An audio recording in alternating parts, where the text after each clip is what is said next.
Hello, welcome back to How About That Crypto. You were watching your daily crypto news and updates with your host, Bitcoin Stylist on Twitter and Bitcoin Hairstylist on Instagram. I am here Monday through Friday, and I explain crypto and Web3 while keeping you up to date on all the latest. Today's news stories are JPMorgan, whose CEO is the biggest anti-crypto banker rivaling Janet Yellen, owns a bunch of Ethereum infrastructure, and there's a lawsuit.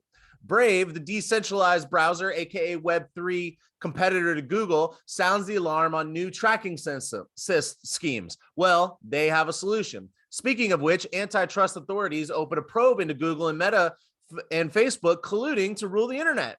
And if you stay to the end, I'll explain why Algorand rewards have dropped way off, but don't worry, yield is coming back.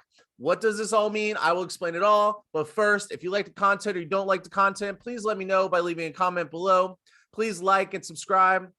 If you're listening on podcasts, please give me 5 stars and follow. If you're watching on YouTube, please subscribe and hit the bell. It helps support the channel. It doesn't cost you anything. And just to be clear and litigious, this is not financial advice. This is for entertainment purposes only. Use the links in the description below to do your own research. Okay, and just to kind of keep it real here, my prayers continue to go out with the Ukrainian people and all of those affected.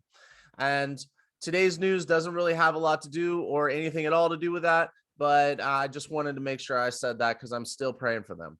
So now, if you don't know, Jamie Dimon is the CEO of JPMorgan. He has over the years been outspoken about his disdain for crypto. There has been some speculations that this is a conspiracy to suppress the market so JPMorgan can make inroads into the crypto. Like this whole thing of like, hey, crypto sucks. And oh, by the way, like telling my friends to go and buy it for me so that I can like put the price down. However, these conspiracy theories forget that Jamie Dimon has said publicly he doesn't like it, but his clients do. So they offer it. Anyways, that's just for the record. Moving on. Revealing information shows JPMorgan owns a bunch of Ethereum infrastructure, and some people are not happy about it. So I got something for you right here. If you're listening on podcasts, I got all the links below. So feel free to click on the links and follow along. Protos.com reports ConsenSys lawsuit reveals JPMorgan owns critical Ethereum infrastructure. First of all, what is ConsenSys? Well, I got that for you right here. It says that ConsenSys is a market-leading blockchain technology company. From developer tools to enterprise solutions, ConsenSys is building Ethereum blockchain infrastructure and applications for new economic systems that are more open, efficient, and secure. ConsenSys is the leading Ethereum software company. We enable developers, enterprisers, and people worldwide to build next-generation applications, launch modern financial infrastructure, and access the decentralized web. Our product suite, composed of all those products, Infura, Quorum, Truffle, Codify, Metamask, Diligence, serves millions of users, supports billions of blockchain-based queries for our clients, and has handled billions of dollars in digital assets. Ethereum is the largest programmable blockchain in the world, leading in business adoption. Okay, so what does all that mean? Basically, ConsenSys is like the infrastructure of Ethereum. It's kind of like they build on Ethereum network and they provide all kinds of tools, but other people can build on it too. And the guy who runs this is the co-founder of Ethereum. So just for some information. Okay, so let's go back to our lawsuit here. And a group of 35 shareholders of Ethereum giant ConsenSys AG, or CAG, have filed for a special audit of a 2020 deal that saw JPMorgan Chase acquire an influential stake in 2 of its flagship products. The former employees who represent more than half of CAG's shareholders want an investigation into the matter. Basically, it sounds like someone spun off some IP to another entity, and JPMorgan now owns a significant stake in Metamask and Infura. So Metamask is a wallet and Infura is a developer platform. And it's considered most critical Ethereum infrastructure. So Metamask, if you don't know, is a wallet. And I'm pretty sure it's the most popular wallet used. I use Metamask and you can use it too. And you probably already do if you have done anything outside of a crypto exchange. Now, Indeed, Project North Star. Project North Star is the deal that these people set up in the midst of the night. Basically, they set up this deal to sell off Metamask and Infura to create another company. And it says it has been proven incredibly lucrative for CSI shareholders like JPMorgan. A year after the transaction, the IP in question was used to raise funds for CSI at a valuation of $3 billion. After a current round, the ConsenSys spinoff, CSI, is expected to hit $7 billion. Originally, CAG, which is the original company, insiders reckon that deal was to the detriment of the minority shareholders of CAG and to the benefit of Joseph Lubin personally. Joseph Lubin is the Ethereum co-founder and majority shareholder of CAG and CSI.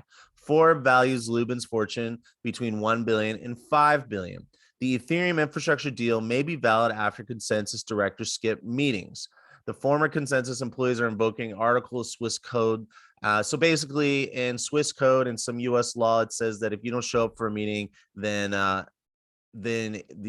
certain deals can be void. And since the guy sat on two boards, he technically didn't show up for one of the meetings. So anyway, that's not really what's important here. So I just gave you a little bit of information. If it sounds interesting, there's a link below. You can continue to do some research. So the case isn't necessarily relevant to crypto, but the details of JPMorgan's involvement. Now, this is crucial. They got a 10% stake, and now the company is worth $3 billion. Now, they got into the deal for crypto, and now they're making big, big money. Do you think that this is a bullish thing? Why do you think I'm even bringing this up?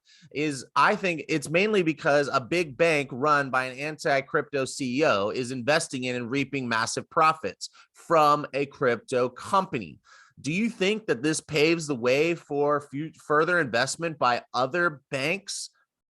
I definitely do. So that's why I wanted to bring this up. I won't spend a lot of time. If you want to read more about the case and the details, you can read the link below. But basically, the banks are making mucho bucks off of this stuff, and they're able to really see the benefits of this growing system and all that and this growing space. And even if they don't like it and the CEO doesn't like it, when they make money, they like it. All right, moving on. So I got here Ars Technica article.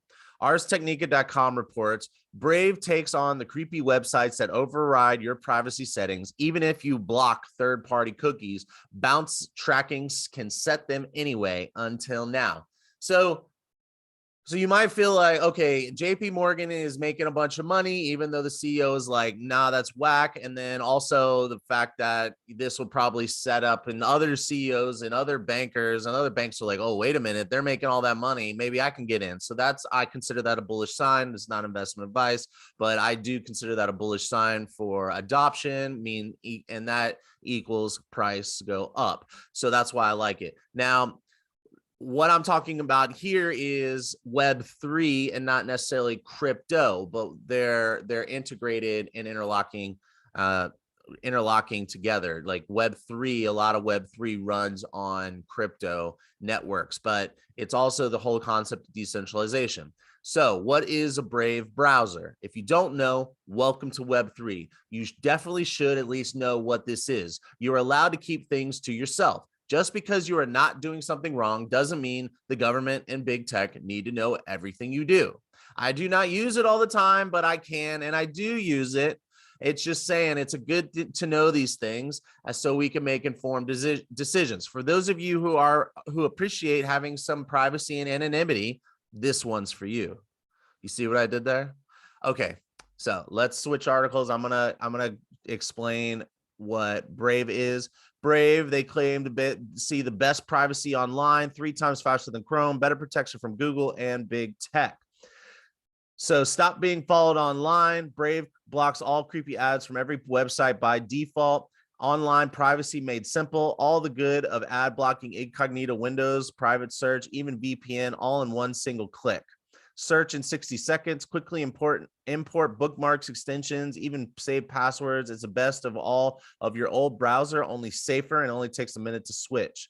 The new super app, Brave, brings truly independent search. Basically, it's independent, decentralized, and they're not stalking you or monitoring you and all that stuff. Tons of privacy opportunities. So I just wanted to share that with you. I think it's really important that you know that. So back to so what is your point, Robert? So my point is that Brave is going after these third-party cookies, and it turns out that you're being tracked, and even if you deny third-party cookies, there's a way for them to just continue to track you. So I have some websites just can't take no for an answer. Instead of respecting visitors' choice to block third-party cookies, the identifiers that track browsing activity as a user moves from site to site, they find sneaky ways to bypass those settings. Now, makers of the Brave browser are taking action. Earlier this week, Brave Nightly, the testing and development version of the browser, rolled out a feature that's designed to prevent what's known as bounce tracking. The new feature, known as unlinkable bouncing, will roll out for general release in Brave version 1.37, slated for March 29th. Okay, using this new tactic, it will be like clearing history and cookies. So right now, if you say, no, I don't want you to allow third-party cookies, you know how when the little window pops up, it says we use cookies, you need to accept, and you can like click on manage settings and say like, oh no third-party cookies. And well, this is saying that someone's figured out a way to kind of redirect things so that they can still track you and embed those cookies and track all of your movements so that they can get your data and your demographics and then turn around and sell that information to make money off of it. Well, that Brave has just came up with this new technology that is going to be like clearing history and cookies every time you leave a site. So every time you use your Google or your Chrome, if you go into history and delete all cookies, then maybe you don't even need to worry about it. But if you don't do that, which I doubt most of you do, and if you do, please tell me, hey, Robert, I do that every time. I don't let anybody track me, or hey, Robert, I don't really care about this. Like, I hope tomorrow's episode's better. Like, tell me what you think. Anyway, so there's significantly less tracking and way more privacy. What are your thoughts? Are you going to use Brave, or do you not care about all the sites and companies tracking you? If you do not, no judgment. I use Chrome all the time. Google Workspace is literally one of the greatest products I've ever used and ever invented, in my opinion. And yeah, so let's keep moving on. So that said, the Wall Street Journal reports Google Facebook ad deal is investigated by the EU and UK. Antitrust authorities open probe into a once secret 2018 deal known as Jedi Blue. There are allegations of Google and Meta reaching a deal where Meta would shut down its rival ad tech and Google would give them special access to ad servers. Google and Meta are targets of the EU, and they have been, and there's been quite a few cases brought against them. There's been some settlements and some judgments. Google settled a case to stop using third-party cookies. What did I just talk about? Actually, this is just complete coincidence. I found this, I saw this article in Ars Technica, and then I just happened to pull up Wall Street Journal and type in crypto just to see if there's any latest news that they're reporting on, and this popped up. I thought that's pretty crazy how that stuff comes up. Does this change any of your thoughts? If you know how you thought after I was reporting the first piece, leave a comment below. And okay, you made it to the end. All right, so good for you. I have the little bonus material here. Algo rewards. So if you're on Coinbase and you invest in Algorand, Coinbase sent an email. And I guess I should tell you what Algorand is. Algorand is a layer 1 blockchain, and it's been considered by a lot of institutions and bankers to be, and it's considered the banker's blockchain. There are protocols in it that are more friendly and more like the current financial system, and that's just based on my research. If you have a different opinion about that, please leave a comment below. Now, if you own Algorand, or you're thinking about owning Algorand, because they currently on Coinbase, they pay you 4% to hold it. Coinbase Coinbase just sent an email saying that it's dropping down to 0.45%. And I'm like, what is going on? So staking is being phased out and they're moving to be more decentralized and to a governance model. So you'll have to actually stake your coins and it'll require a 3-month lockup where you can't trade your coins, and then you can vote on them.